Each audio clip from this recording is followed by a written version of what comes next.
A global namaste to you all, wherever you're watching us around the world from. Good morning, good afternoon, and good evening. Hi, my name is Nishit. I'm here with the team from Hindu Academy, streaming live to you from London.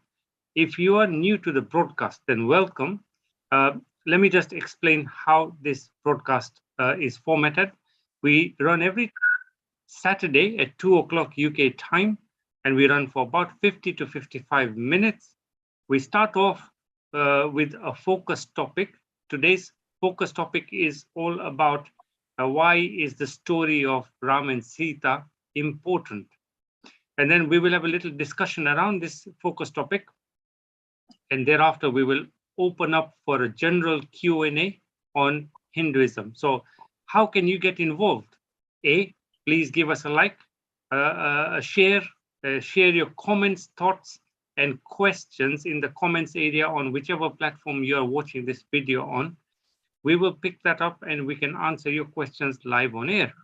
I have my team here with me. We've got full house today. We've got Manish Pai, Sita Ben, Vijay Pai, with all the necessary answers for your questions. So without taking up much more time, I'm going to share the focus topic of today, which is a video by Jay Bai discussing why the story of Ram and Sita is so important. What makes the Ram and Sita story so special? Why does it have a special day? And there's loads of other stories in the scriptures. Why doesn't that get a special day? Why does only Ram and Sita story get a special day? Okay. Very interesting question. Why do we pay so much emphasis? What makes the Ram and Sita story so special? Why does it have a special day? And there's loads of other stories in the scriptures. Why doesn't that get a special day? Why does only Ram and Sita story get a special day? Okay.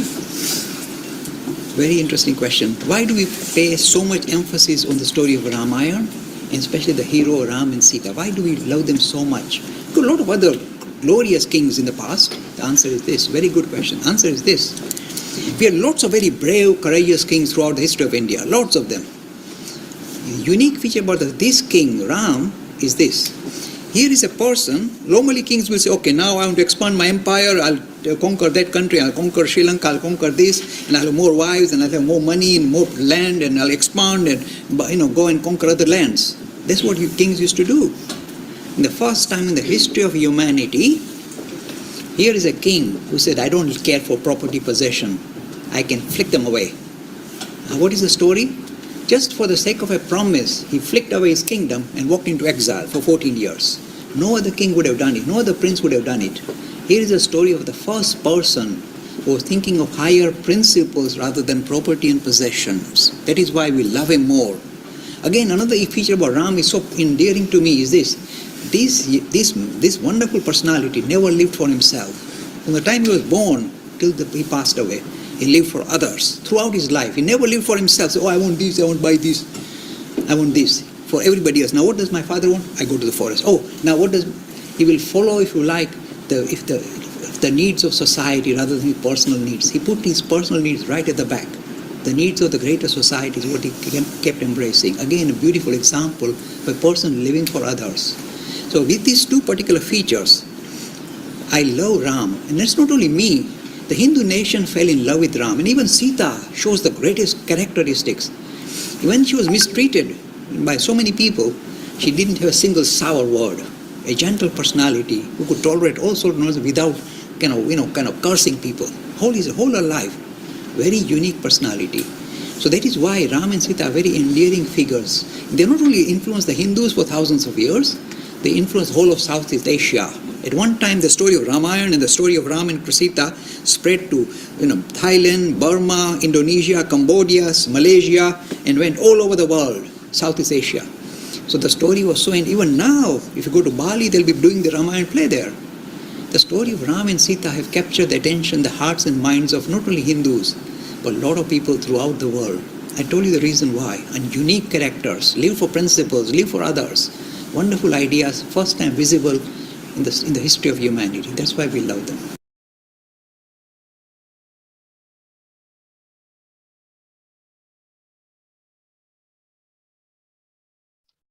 So there you go, folks. We have a fantastic topic to discuss today.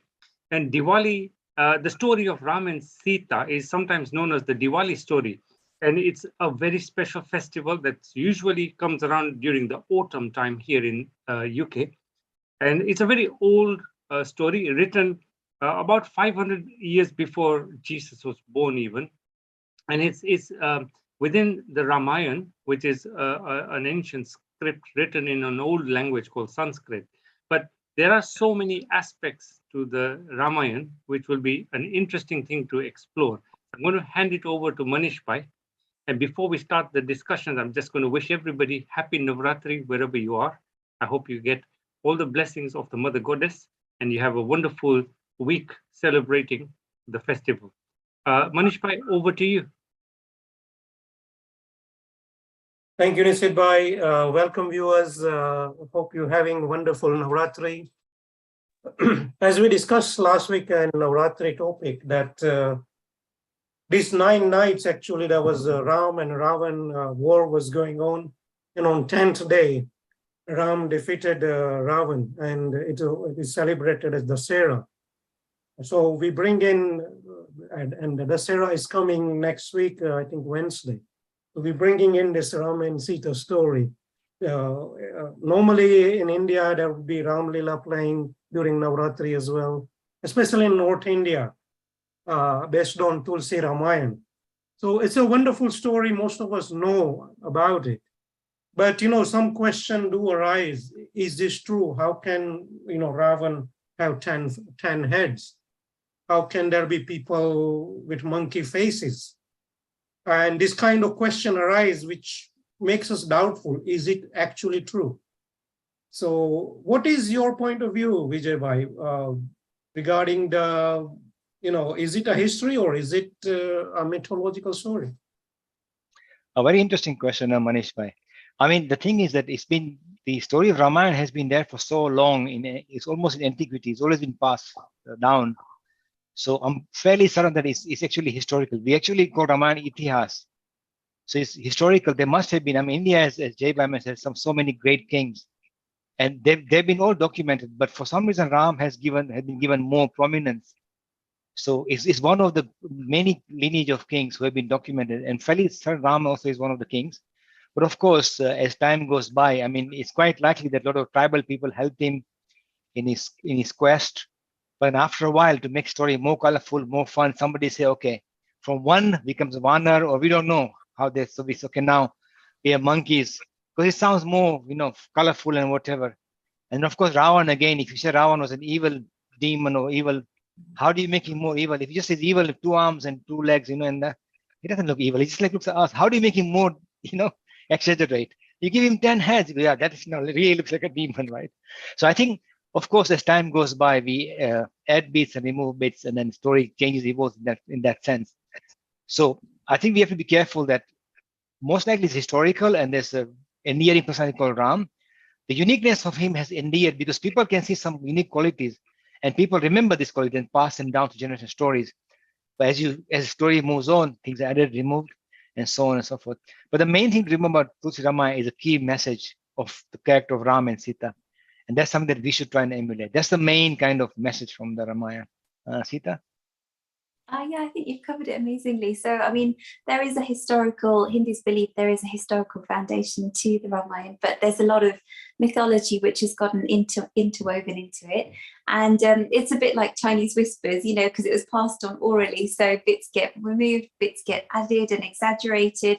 So as time progresses over so many hundreds and thousands of years, it's bound to sort of evolve. The story is bound to evolve. But the one thing which really stands true, as Vijay Bhai said, is the character of Ram, because the fact that he's been able to influence so many millions of people over thousands of years suggests the possibility that there really was a vibrant, dynamic, spiritual person called Ram. And he's looked upon as the Adarsh Purushottam, the ideal man, the ideal husband, ideal king, ideal son, ideal in every way. So a lot of people look up to him as a brilliant role model. And we've said before, the story of Ram happened at a time when there was a real need in India for somebody to sort of put a rubber stamp on morality, because there was a time when, you know, people were lying and cheating and stealing, and there was a lot of immoral activities going on, and it had sort of become the norm. And there was a need for a personality like Ram to say, no, I have made my promise, I'm going to keep my promise regardless. And for somebody to come along like that and really sort of, you know, put everything on the line, basically, you know, all his wealth and property and power that he could have had as a king, he gave it all up just for the sake of a promise. And that really shows that his emphasis was not on material gain, but on spiritual aspirations.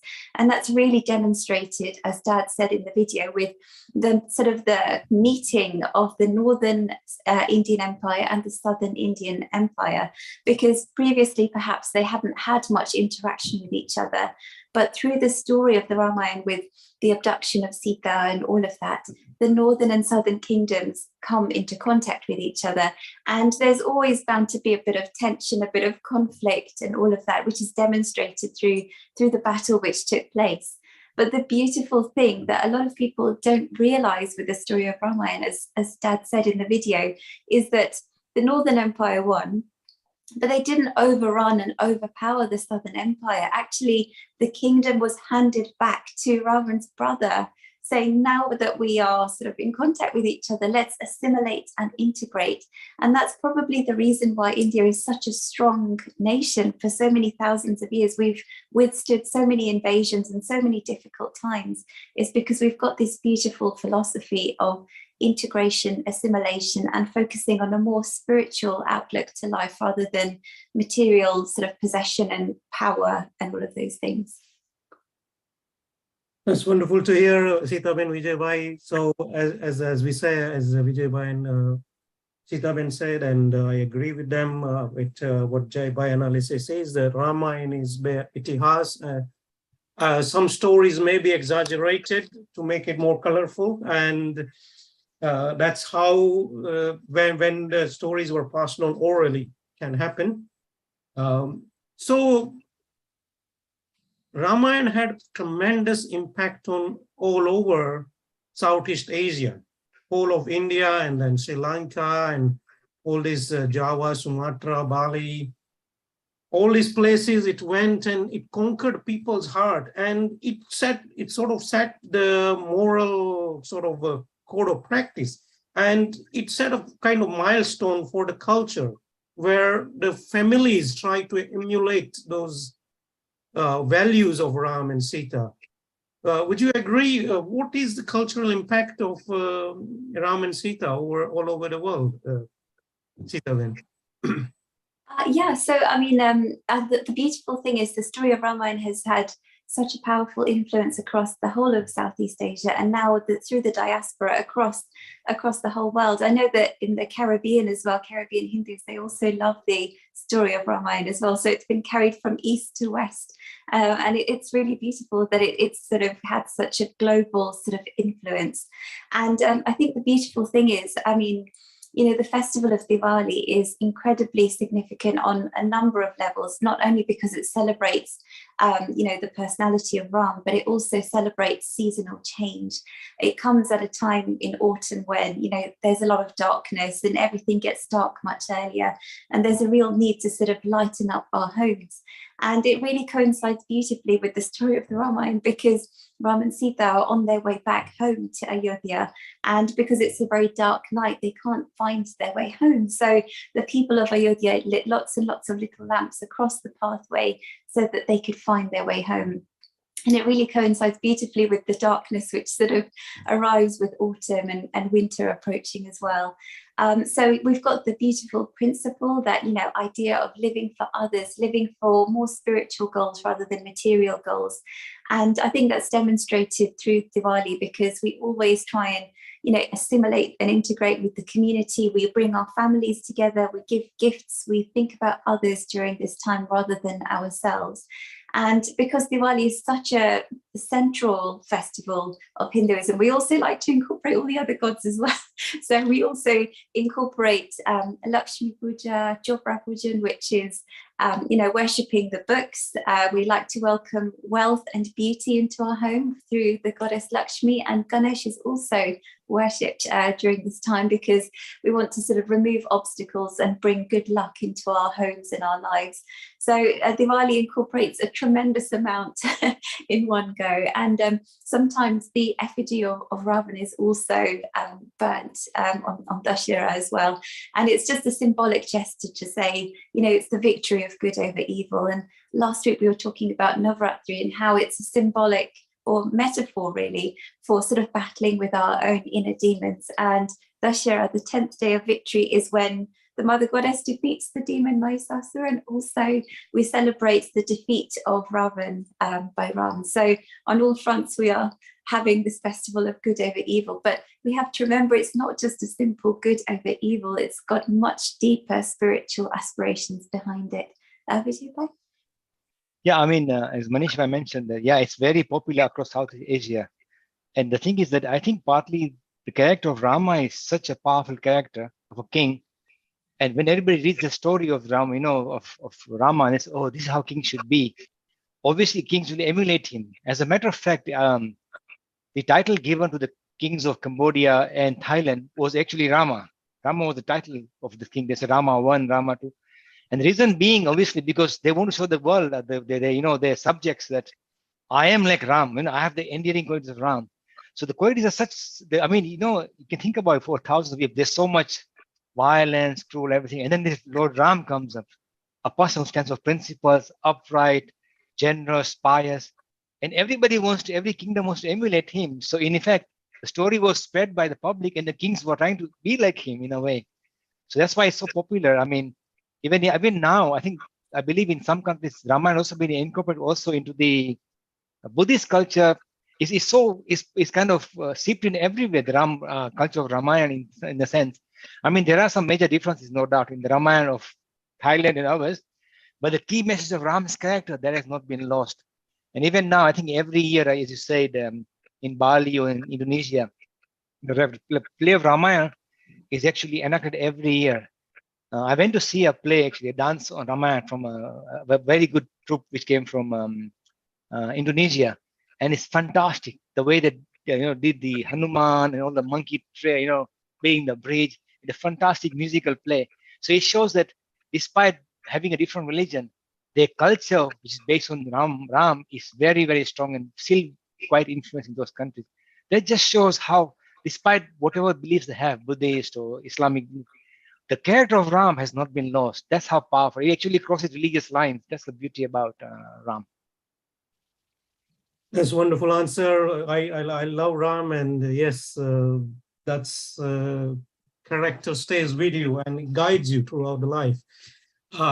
We got a question from Ayush Sharma. He's saying, which Ramayana is the most authentic, Valmiki, Tulsi, or Kamban? And there are many other variations, regional variations of Ramayana. So Ramayana in Bengali would be different from Ramayana in Gujarati. And in Gujarat now, Morari Bapu Ramayana is very popular because he's done his own version. Which Ramayana is more authentic, Vijay Bhai? Look, Hinduism, the way Hinduism works, right? People can write anything, they can write whatever they feel about Ram. If it's really special to you, write your own Ramayana and explain it in your own way.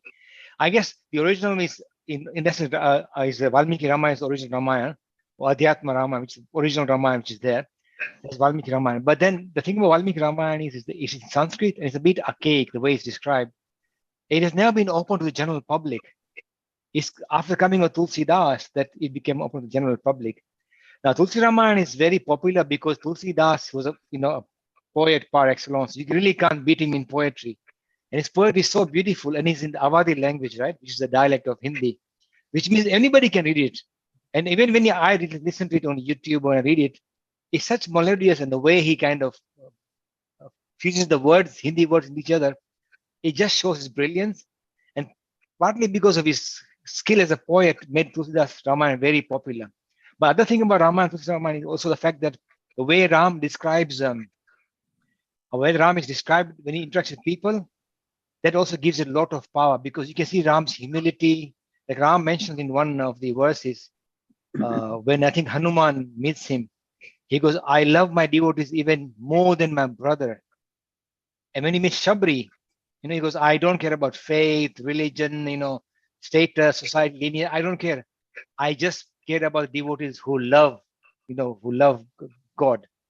So the whole Ramayana is made in such a way, such simplistic beauty, and the way it describes how Lord Ram loves us, or even loves everybody through the Ramayana, that makes him so endearing. It's so powerful. It's such a catchy kind of book. But yes, there are many Ramayanas. You have to be careful. Actually, there's some Ramayanas I read which are actually quite nasty. They actually put Ram in a bed. There's one which is called Sita Ramayana, which shows how Sita suffered because of Ram. I've seen that one as well. There's so many weird stuff out there. So please stick to the authentic couple of dozen, maybe 10, 12, which are kind of authentic, like the regional variations, which is fine. But there's, I think, over 100 different kind of variations of Ramayana. But see, Hinduism is like that, because you have the freedom for people to express themselves. People are going to express in their own particular way. But I guess it's for us to decide.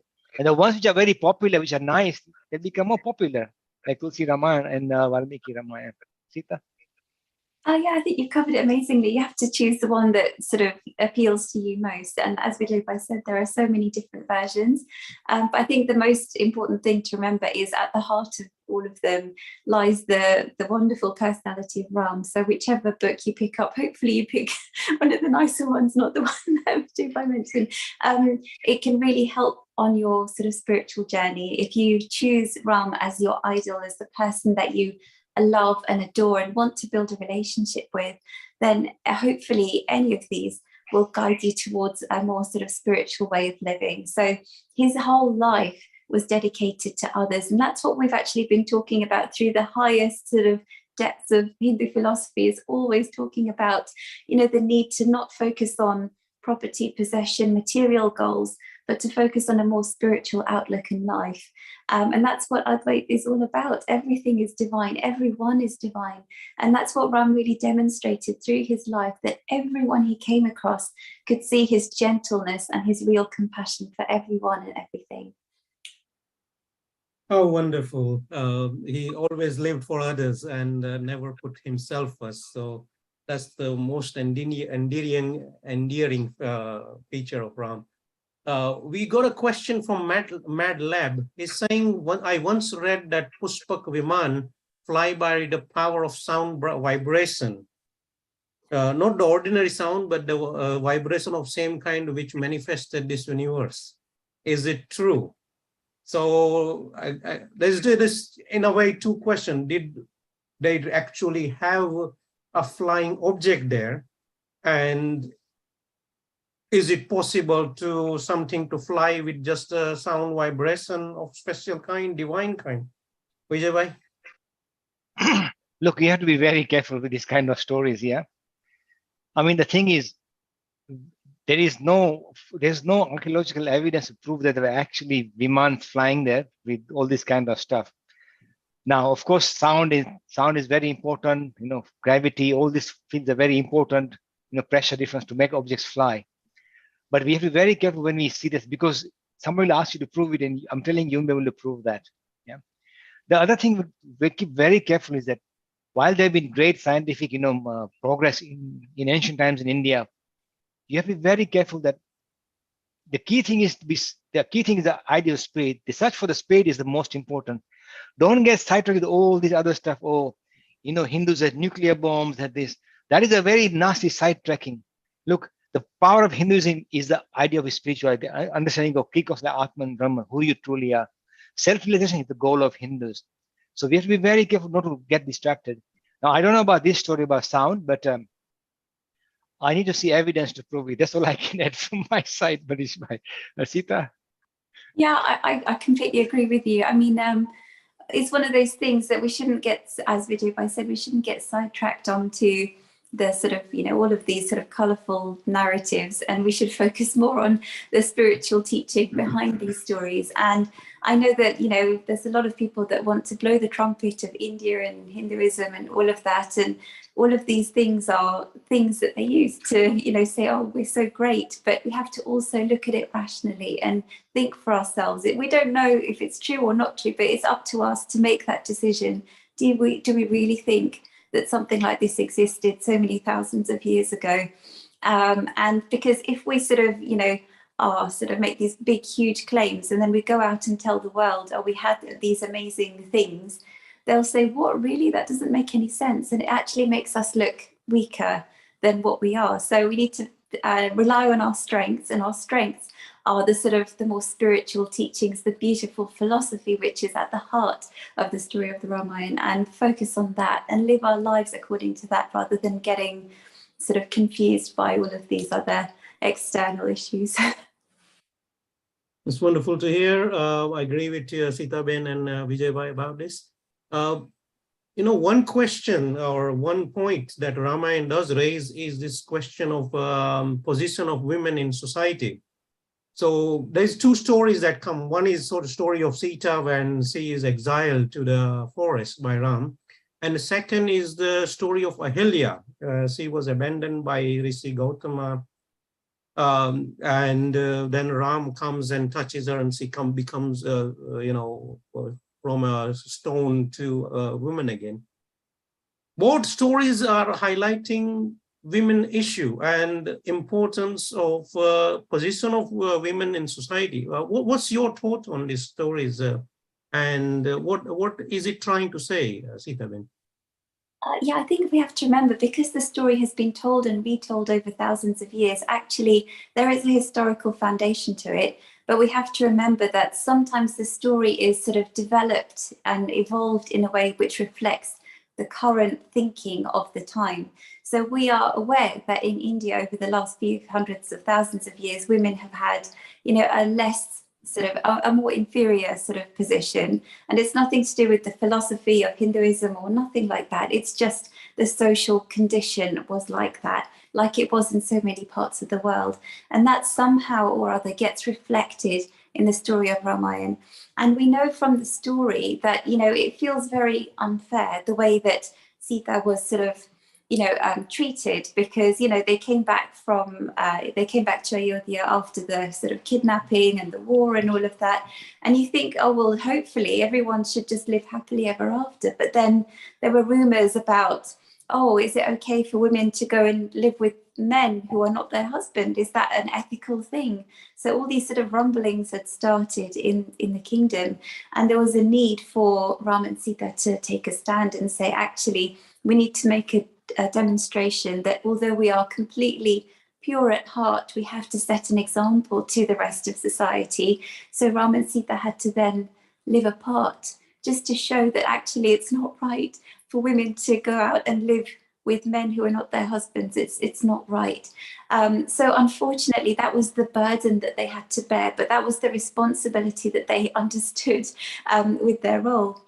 So there are all these sort of questions, and it sounds quite controversial, some of the aspects of the way that women are treated in the story of Ramayana, but we have to remember that perhaps it wasn't quite like that, actually, because it's sort of a reflection of society as it continues to evolve. And as you know, as we said, Hinduism continues to evolve. So maybe we'll develop a new version of Ramayana in the future, where actually women are more empowered, and it reflects that sort of a new approach to womankind and how the story is retold.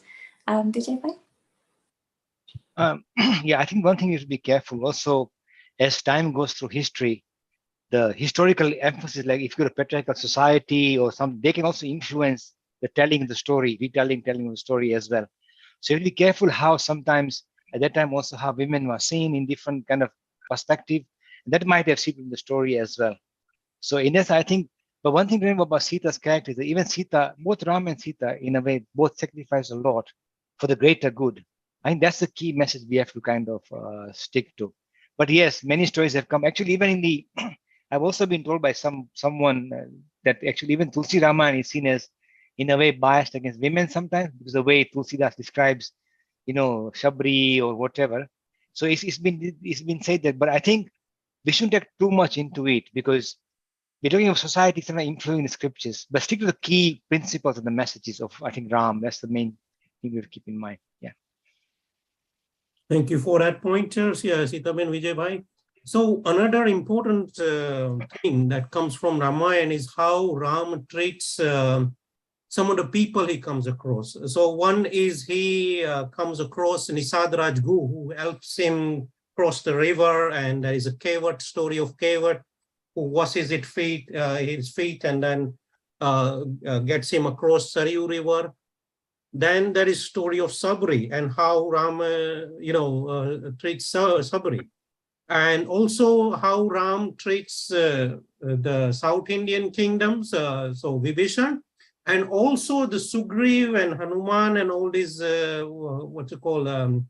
Vanaras and Rich. How his behavior is towards everyone, including people in the lower rungs of society. So this is Ramayana for you. And now we got a question from Rahul, who's saying, nowadays in India, so-called upper castes are so arrogant and attacking Dalits just because they take reservations and acting like goons. What do we say about this? What can we say about this? And is the government is supporting them? What is our point of view? Are we with Ram or are we with the goons? Vijay Bhai, what's your take on this? Okay, I don't understand how this linked to Ram, but all I can say is that, look, Ram showed respect for everybody.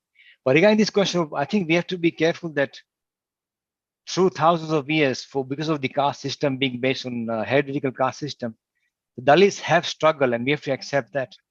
And I think sometimes the whole society will not be able to come up unless they get some sort of a push. It may sound unfair sometimes, and I can't judge because I really can't say how India's current social structure is.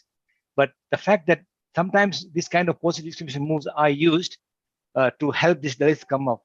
And I think, to be honest, I think regarding Brahmins, I've seen a lot of poor Brahmins, by the way. In my village, I know some Brahmins are very poor. So I'm not sure, maybe there's some arrogant ones, I no doubt. But attacking lower caste is wrong. I mean, if you look at Ram was endearing to everybody. Doesn't matter, Shabri, anybody poor, doesn't matter. And I think we should have that kind of character.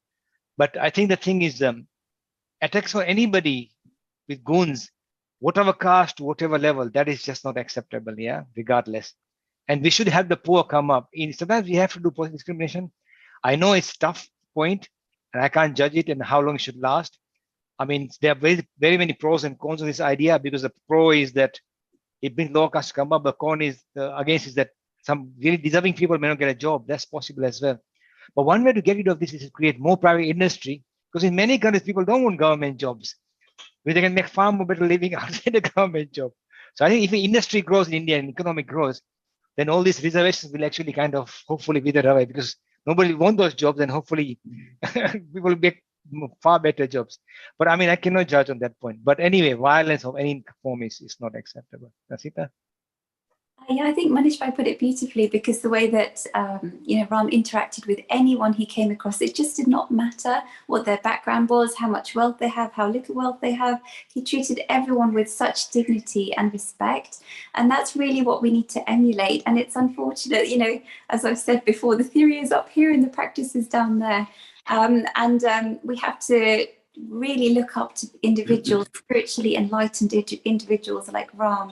And there's so many that we have on the Indian subcontinent and around the world who have demonstrated such tremendous compassion and love. Because when you are spiritually enlightened, you don't see these boundaries, you don't see these differences between people. Everyone is equally divine. And we have to try and replicate that in our lives. And when we see incidents like this, it makes us lose faith in humanity. But hopefully, as Vijay Bhai said, with the change in the socio-economic landscape of India, this sort of inequality, which is so sort of latent within the Indian subcontinent, will start to fade. Thank you for that wonderful answer, Sitaben Vijay Bhai. We take a next question from, don't have the name. Is Ram an avatar of God, or if so, which God is the avatar of? Sitaben? So yeah, traditionally, Ram is always considered to be an avatar of Vishnu, and because in the sort of trinity of Brahma, Vishnu, Shiva, Vishnu is the one who preserves, and it's his job to make sure that all of us are looked after. And the way that he does that, according to these stories, is by coming down to earth once in a while as an avatar. Avatar means that which descends, comes down to earth to protect the good and destroy the evil. But what we have to remember is that he is such an incredibly powerful, dynamic, spiritual personality, in the same way that Krishna is also, so in the way that Buddha is also, these incredible personalities who sort of shake the foundations of humanity and say, come on, think of a more spiritual outlook to life. There is so much more to this world than it seems. We think it's just physical things and accumulating more physical things for ourselves and acquiring this and acquiring that. Actually, they say there is something much deeper to it. And if you think about it, they really serve the role of helping us resolve our human condition, because our human condition is incredibly rife with suffering and pain and distress. Because every time we go and chase after some kind of material happiness, some unhappiness will come along with it. And it's kind of inevitable. And you just think, how are we ever going to come out of this cycle? And then you get these personalities who kind of give us a shining glimmer of hope to say, actually, there is a way out. And the way out is by sort of treating everyone and everything around you as divine and changing your outlook and becoming enlightened yourself. Rather than just waiting for a hereafter, we're actually encouraged to become enlightened ourselves. And that's what these personalities are all about. Vijay Bhai? Not much really. I mean, Sita, you have covered it very comprehensively. So, I mean, yes, Rama is actually an avatar of Vishnu. And by the way, also Vishnu is very popular in Southeast Asia. So is like the temples of, the Angkor Wat temples, they're kind of dedicated to Lord Vishnu. So in that sense, yeah, that's all I can add to that. Yeah. Wonderful answer. We take the next question.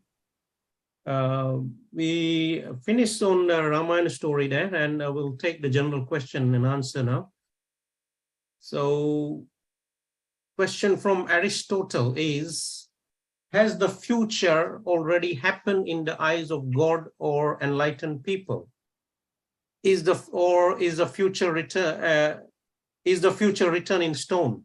He's asking. Over to you. Okay. That is one of the most endearing. Actually, it is an interesting philosophical question. Is life determined or is it free will? That's a very powerful question. Yeah, it's a very powerful question, because if you say, there was a very interesting point here that we say God is all powerful, all knowing. But the question comes, is life is predetermined, then what's the point of God's power? Because power is used to change events, right? It's already been laid out for you. It predetermined life. You can do whatever you like. God has already decided how you're going to be anyway, because he knows the future laid out. That's one, idea. If you say God is free will, the question of God doesn't know the future, then he's not powerful enough. So either way, you cannot win, right? But the key question is this: the best answer here comes from the Advaita philosophy. Actually, whatever you experience, actually that is also apparent. So the fact that life determines a free will is not the question. The question is, you're already free. This idea of free will and determination are actually apparent. They're not realities. So you may be living in this world thinking I'm deterministic. It doesn't really matter what you call it. Ultimately, you're already free. So once you become free, this will disappear. So the question doesn't even come into play. But yes, it's a very powerful question which everybody grapples with, because God has to be all-knowing. Then he knows what you're going to do. You can do whatever you like. If you go to hell, is God making you go to hell? I mean, we don't believe in hell, but the idea in religions that believe in hell will think like that. Or if it's a free will, then it's, well, God has given you free will, then God should know how to use free will. If he doesn't, then he doesn't know how you're going to play out. So what is God doing? There are all kinds of answers, because I had once somebody at my house coming from a Jehovah's Witness. He goes, no, God knows how you're going to play out, but he's sitting far away like a teacher. He wants to see how, if you really do what you're doing. So all kinds of excuses are given. There is no proper answer. I think the best answer here comes from Advaita, that actually both are apparent. They're not actually real. Ultimately, you are free. That's all I can add to that question. But it's a very powerful philosophical question. Sita?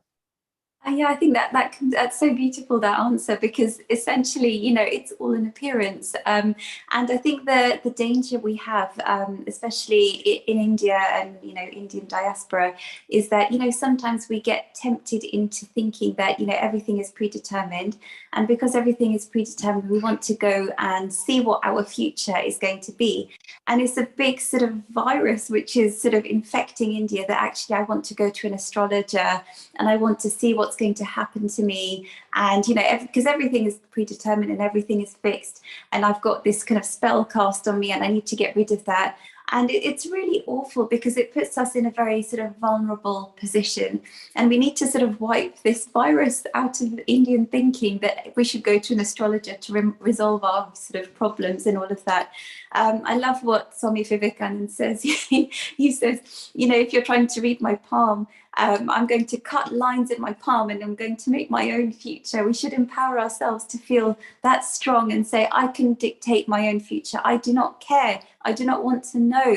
Even if it's all fixed, I don't care. I don't want to know. Suppose you go to an astrologer and they tell you you're going to die in 5 years. You'll spend the next 5 years crying about it. And if they're wrong, you've wasted 5 years crying for no reason. So it's completely ridiculous. And we need to get that kind of thinking out of the sort of the mindset of the Indian people. And Swami Vivekananda always says, if you think rocks in the sky are going to determine my future, I'm going to move the stars. I'm going to change those rocks in the sky and do things the way I want to. And I think that's the most sort of uplifting and empowering way that we can live, rather than focus on all of this fate and thinking that it needs to all be determined by the stars.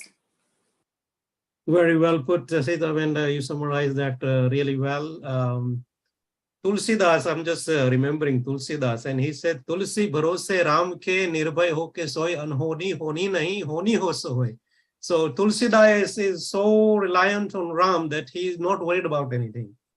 So, anhoni honi nahi. Whatever is bound to happen will happen, but nothing bad is going to happen. In a way, he's saying that. Wonderful bit of gem from Tulsidas there. We take the next question from Deep Chandra Chadar. He's saying, how can we be successful in life? Sitaben? So I think it's really wonderful. And if we're lucky enough to have an exposure to a more spiritual outlook in life, whether it be in the form of a guru, whether it be in the form of loving everyone around you, because that really gives you the right sort of perspective in life. Because essentially all of these things, the material sort of goals that we set for ourselves, essentially are not going to matter at the end of the day, because we are essentially spiritual beings, and all of this material that we think is so important is ultimately not going to be important. So we need to make sure we shift our emphasis onto a more sort of spiritual way of living, rather than focusing on me and my possessions, because ultimately, we are not just physical, beings, and we're not just sort of turning out through our everyday life and accumulating more and more money in the bank, because it's not going to come with us when we die. And the one thing that's going to come with us is our character, the character that we've chiseled for us, in which we've been able to care for the community, care for everyone and everything around us. That caring, loving attitude is the thing that's going to come with you in your next life. So the important thing is to chisel a good character for yourself, because ultimately that's the only thing that's going to come with you after we leave this life. Vijay Bhai? I think Sita beautifully covered. I think you're right that ultimately is how we choose the character we decide success in life. And one of the main pointers is leading a spiritual life. I think when you do that, actually all the vices, like anger, hate, greed, they kind of fall on the wayside. And this kind of vices that we are kind of negative characters, they are partly makes us always feel agitated, feel as we're lacking something. So I think going for spiritual endeavors, I'm pretty sure it may be tough sometimes when you do business, whatever, but ultimately you will feel good about it. You won't feel guilty about how you live your life.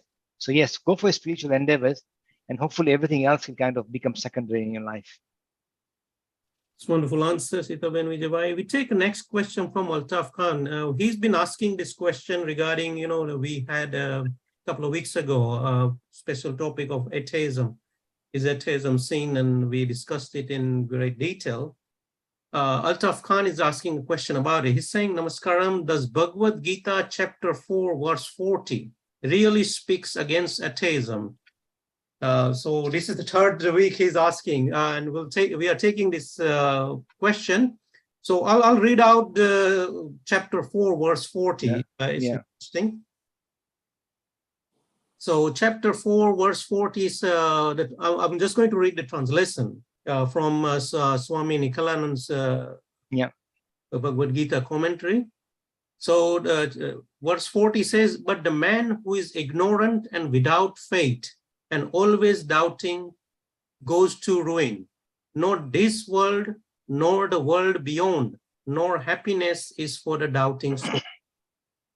So somebody who's doubting and who's without faith goes to ruin, basically, and has no happiness. That's what the verse is saying. I think what I would say to a few verses before is interesting as well. If you want me to read that, Vijay Bhai, can read some of them. They talk about knowledge and stuff. So I'll read 2-3 verses before this as well.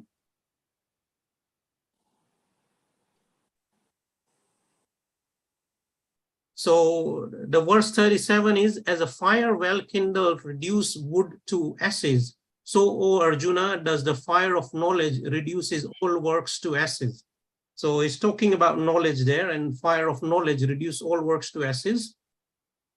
Verse 38, verily there exists no purifier on earth equal to knowledge. A man who becomes perfect in yoga finds in course of time. So a man perfect in yoga finds knowledge within himself, and there exists no purifier in earth equal to knowledge.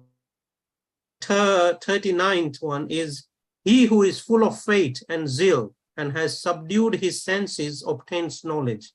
Having obtained knowledge, he soon attains the supreme peace. So verse 39 is, he who is full of faith and zeal and has subdued his senses obtains knowledge.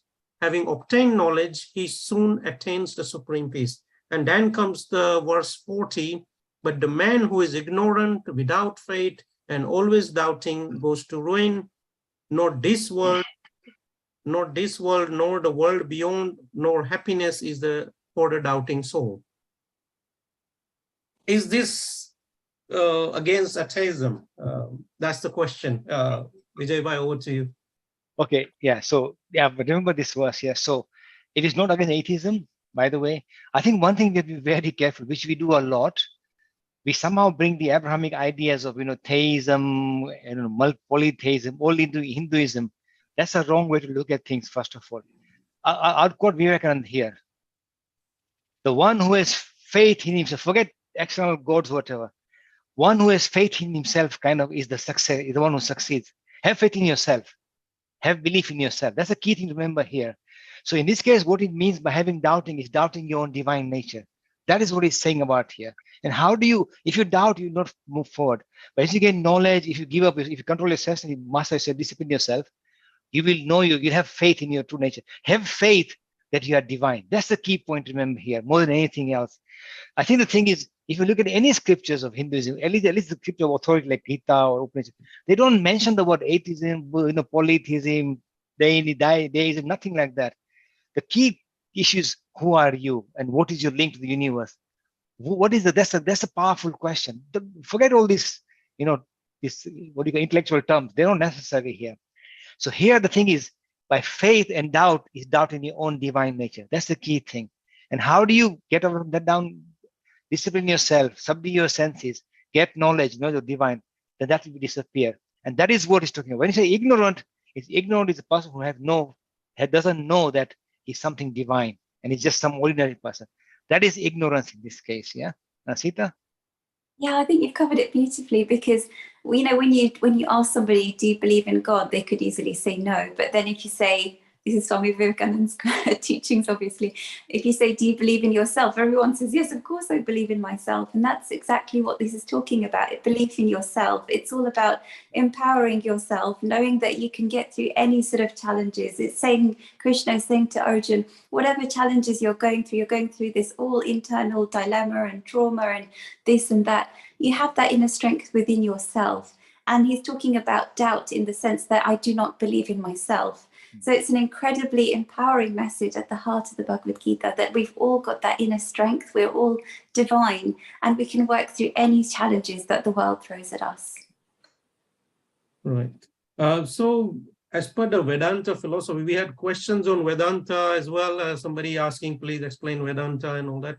We certainly do not have time this session to go through that. But Jai Bhai has done big talks on Vedanta on our YouTube channel. So if you search on our YouTube channel, Jai Hindu Academy and Vedanta, you will come across many good videos where Jai Bhai has explained it beautifully. But my question is, Vedanta says we are all divine. So eventually, even those doubters will get their doubts cleared and move towards this realization of divine nature. Sitaben, is everyone eventually going to end up being knowledgeable? What's your thought? Yeah, exactly. I mean, the thing is, like, we get confused and we think, oh, you're an atheist. How are you ever going to sort of realize that you are divine? But it's not so much about the naming and the labeling. It's that sort of experience that you get. And you can call it whatever you like. You don't even need to call it spiritual. You don't even need to call it religious. You don't need to call it anything like that. But all of us have had that sort of, that little sip of spirituality, whatever we want to call it, that moment of complete bliss when we sort of, you know, enjoy doing an activity that we love, whether it be sport, whether it be science, whether it be art or music or poetry or dance. All of us have had that sort of little glimmer of, oh, I've actually got this moment of happiness, which is not sort of based on, you know, the physical material world. It's something which is sort of, you know, it doesn't sort of disappear. It doesn't sap away. It kind of, it's there and it's sort of lying latent there. And all of us have sort of felt that glimmer of, you know, that beautiful experience.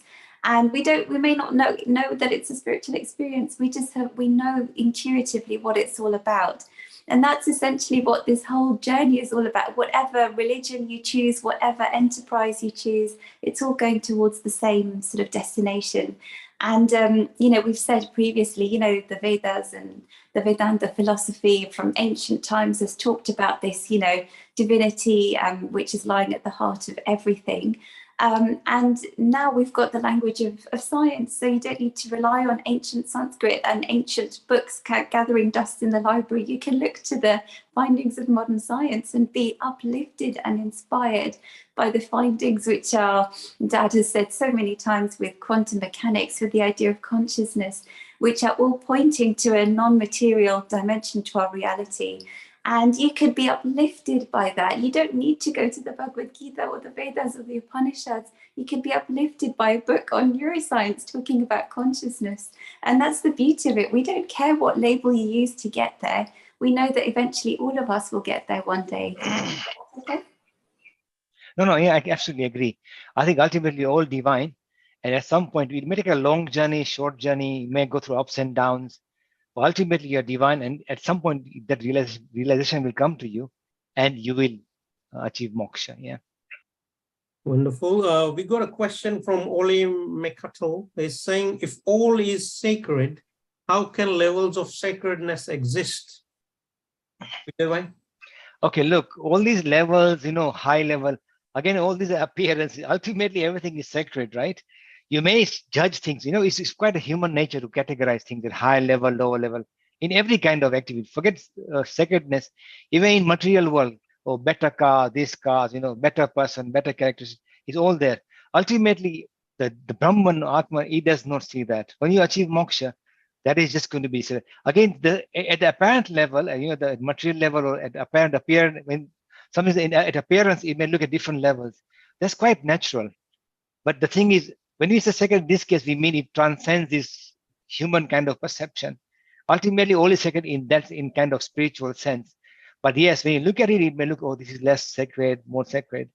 Really, they exist only now, so to say, on the plane that we see. But if you achieve moksha, then it doesn't exist. Yeah. That's all I can add to that. Sita? Yeah, I think, I mean, we have this perception that, oh, maybe something is more sacred or less sacred, but actually it's because we're looking at it through our own sort of human glasses, our sunglasses, which kind of tint the way that spirituality is sort of manifested in the world. So it's all divine. There's no actual levels of higher or less or more sacred. It is all extremely, sacred, equally sacred. But because we're looking at it through our sort of human goggles, we see it in a less than perfect way. It is all perfect. And because we are looking at it from our own human frame, our own way of thinking, we see it as less than perfect. But the whole point of our spiritual journey is to realize that perfection is there. Wonderful. Then why some people appear more clever, some people appear more spiritual, and some less so? What's your thought on that, Sita?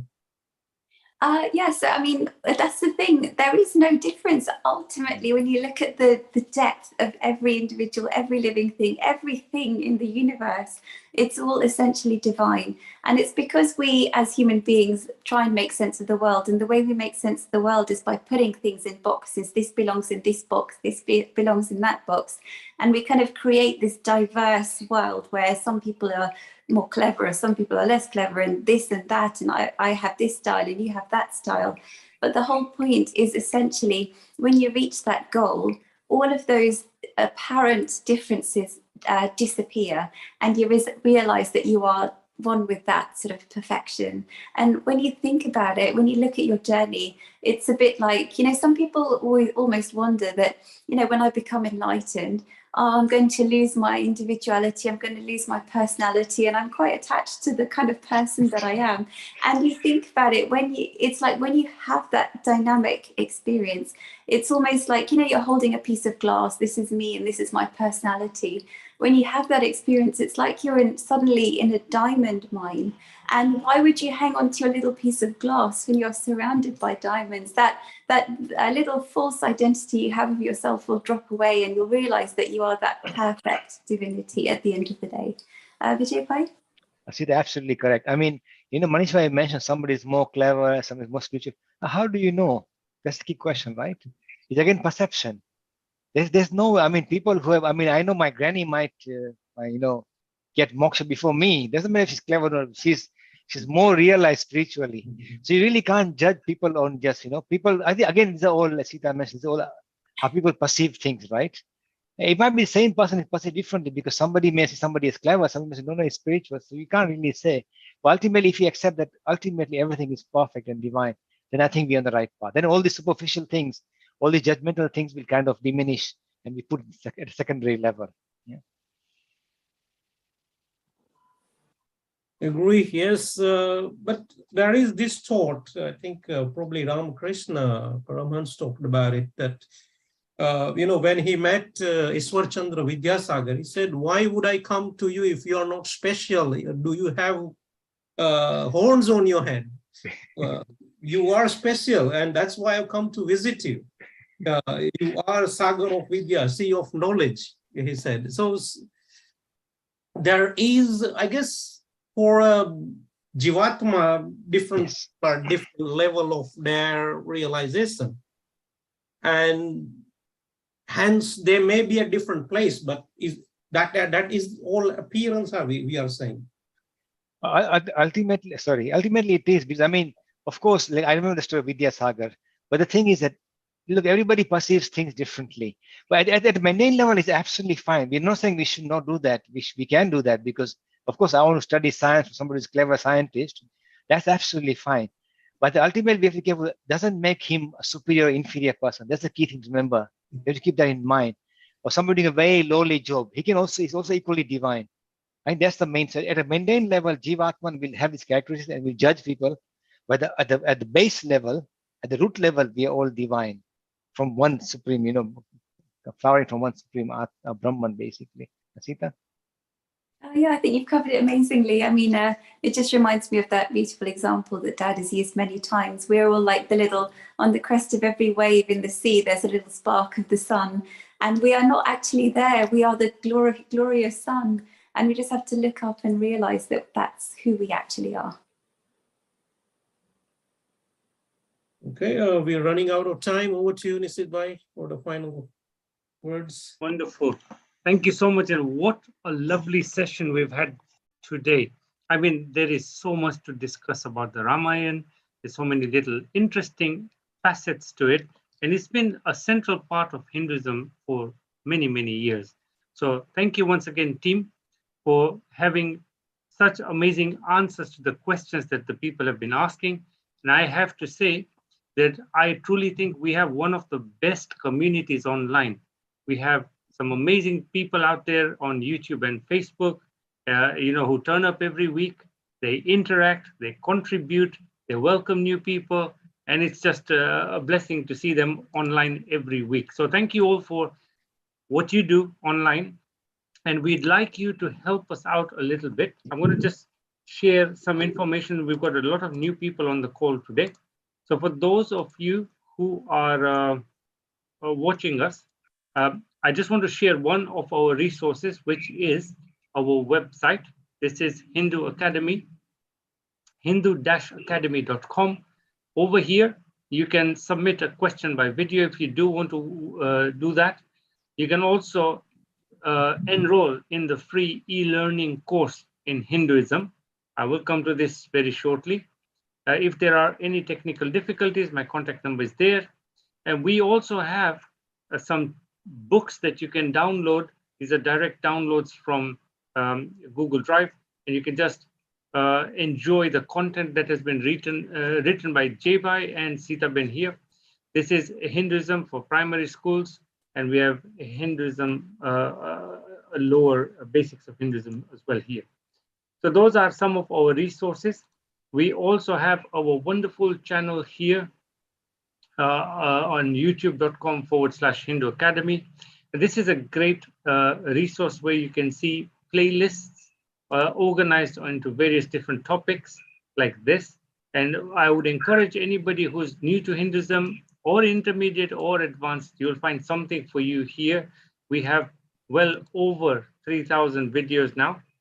And we're coming close to my target, which I had set for myself was 10 million views, and it's only with the help of viewers like yourselves. So please do visit our channel. We have loads of new content coming in on a regular basis. Do press the bell notification icon so that you can be alerted every time a new video goes up. And also look out for the new shorts that we are putting up on YouTube as well. It's having a really good format for people to interact, snack content, little bite-sized bits of content, and it's doing really, really well. So those are the little things I wanted to share, and I wanted to close with a quote, or rather, just a final message that may Ma Durga empower you and your family with her 9 swarup, which is incarnations, maybe you can say it, of name, fame, health, wealth, happiness, humanity, education, and bhakti and shakti. So happy Navratri to you all. And I will just bring the team back online. And we look forward to seeing you next week on Saturday at 2 o'clock as always. Thank you, Manish Bhai, Sita Ben, and Vijay Bhai for all the help over the session today. Folks, see you, and we will catch up next week. Bye-bye.